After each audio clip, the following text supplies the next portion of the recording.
Tous, merci de nous rejoindre dans ce nouveau live report à Explore. J'ai la chance d'accueillir aujourd'hui Nicolas Oueremi. Merci de ta présence. Merci de l'invitation. Cool. Du coup, je te laisse peut-être te présenter d'abord pour savoir un petit peu ce que tu fais chez Broadcom. Et donc, Nicolas Oueremi, depuis 11 ans chez VMware, maintenant Broadcom. Au début, dans les équipes services, à délivrer les projets et puis passer à l'avant-vente. Et maintenant, je suis CTO France Broadcom. Ok, super, merci. Du coup, on vient juste de sortir de la General Session. Quel est ton feeling sur cette General Session ? J'ai bien aimé le fait qu'il y ait des news un petit peu plus que ce qu'on a entendu à Vegas autour du Private AI, autour de Live Recovery qui vient on-prem, qui s'étend même à Google maintenant. Plus dans le futur, j'espère.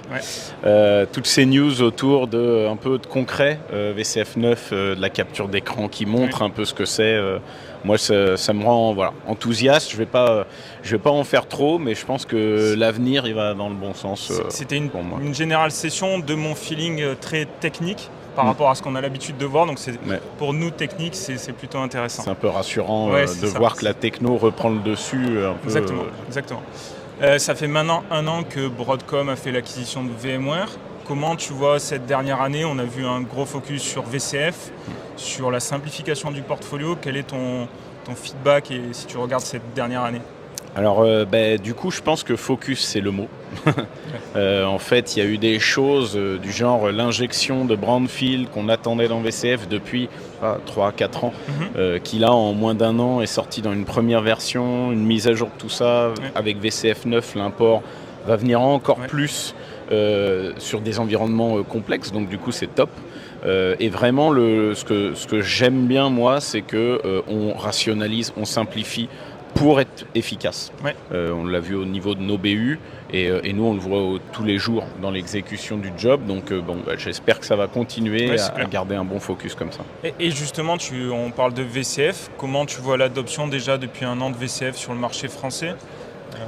Alors sur le marché français, il y a plusieurs types de clients. Il y a ceux qui l'avaient et qui ne sont que plus contents. Parce que franchement, ça va comme on l'a dit, dans le bon sens. Et après, il y a en fait les personnes qui n'utilisaient pas toute la stack. Et donc là, on est à leur côté.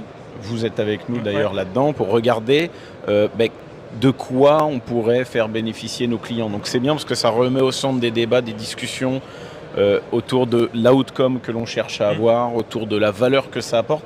Et puis, on essaye de simplifier aussi l'environnement de nos clients. Est-ce qu'on a besoin d'un patchwork de techno ? Voilà, ça a lancé beaucoup de discussions de nouveau autour des cas d'usage, autour de tout ça. Et au final, même si derrière ça finit ou pas par une adoption de VCF, c'est toujours bon de reparler, de se reposer les bonnes questions avec les clients. En fait. Puis avec ce qu'on voit avec l'arrivée de VCF 9, encore une fois la simplification, les intégrations, un bundle produit encore plus simple, je pense que pour les clients, ça résonne plutôt bien et on va dans le bon sens côté Broadcom. Ce matin, dans la General Session, un des points clés, c'était les sujets d'IA. Private AI fait partie... il y a eu 10 minutes de Chris Wolf sur le sujet. Quel est ton feeling ? Comment tu vois l'adoption sur le marché français de Private AI ? Alors, au final, aujourd'hui, je pense que les plus avancés sont à des grosses expérimentations. On n'est pas encore au passage à l'échelle de ces cas d'usage.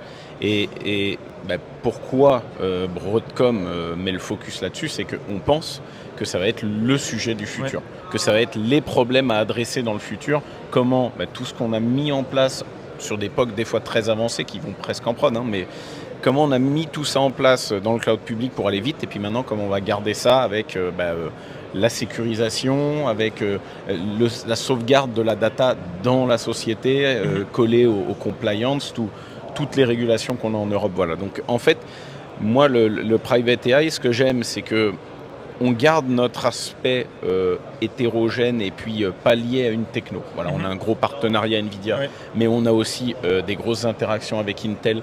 On voit que là, on ajoute des services avec Microsoft. Il y a déjà les modèles qui peuvent être uploadés depuis Hugging Face et tant d'autres repos qui montrent que on reste fidèle à notre ADN de base. Et en fait, derrière, c'est pareil, c'est qu'est-ce qu'on va en faire. Et donc, c'est toujours la même chose, c'est que nous, on va arriver avec nos technos. Moi, je veux qu'on aille parler de, mais pour faire quoi ? Et du coup, la techno sera ce qui découlera naturellement et on saura quoi en faire. Mais les cas d'usage ne sont pas encore clairs et ils vont passer dans le futur à l'échelle quand ils seront plus éclaircis. Ça me fait penser, parler rapidement, tu parles de POC, etc.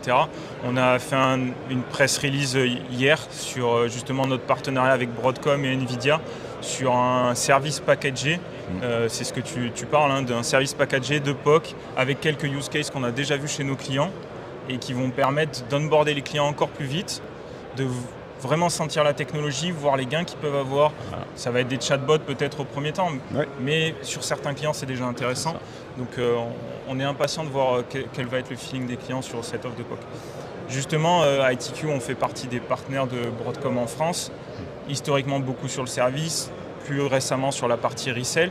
Comment tu vois la relation aujourd'hui avec les partenaires chez Broadcom, peut-être plus spécifiquement pour ITQ ? Alors déjà, je pense que depuis l'ère Broadcom, les partenaires n'ont jamais été autant vus comme clés. En fait, là, en fait, dans la philosophie de Broadcom, même quand là, on a vu, il y a 15% de services professionnels qui sera attaché aux licences. C'est pour mettre un pied à l'étrier. C'est pour aider au départ à un peu débroussailler la chose, mais on n'a pas vocation, nous, à rester ad vitam aeternam chez nos clients. Et bien souvent, les clients choisissent un partenaire autant qu'une solution. Et moi, c'est ça que je vois avec ITQ, c'est qu'on a fait énormément de projets ensemble. Je trouvais très logique que vous étendiez ça vers le resell, parce que c'est en fait ce qui vous permet d'avoir l'intégralité du scope, voire même de déclencher des aides là où des clients pourraient penser ne pas avoir besoin d'aide et auquel cas ils n'en auraient pas, par exemple, pris chez VMware. En fait, auprès de vous, en relais d'adoption de technologie, je trouve que vous avez aussi un aspect. Nous, on est on a le maillot Broadcom. C'est vrai. Quelque part, vous pouvez amener une autre vision. Vous pouvez amener une transversalité sur les technologies que nous, on n'a pas. Moi, c'est ce que j'aime bien avec ITQ. Et puis, mon expérience avec ITQ, c'est aussi les profils de très haut niveau qu'à chaque fois on a eu, qui fait que je suis en confiance que ce soit notre Professional Services. D'ailleurs, on a bossé énormément avec ITQ et le Professional Services.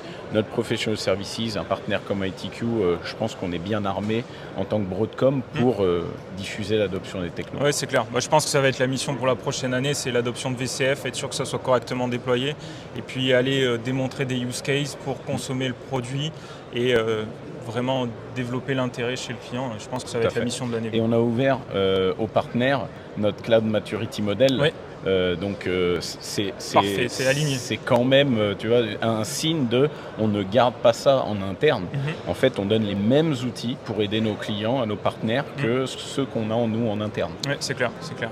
Pour conclure l'interview, on voit que Broadcom est dans une phase d'innovation. C'était annoncé dès le début sur l'investissement dans la R&D, etc.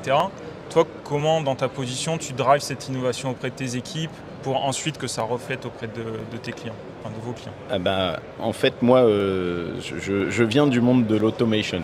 Donc, en fait, à mon équipe, je leur ressasse toujours que si on fait 2 fois la même chose, c'est déjà une fois de trop, en fait. Donc, ça marche aussi pour nos rapports avec nos clients.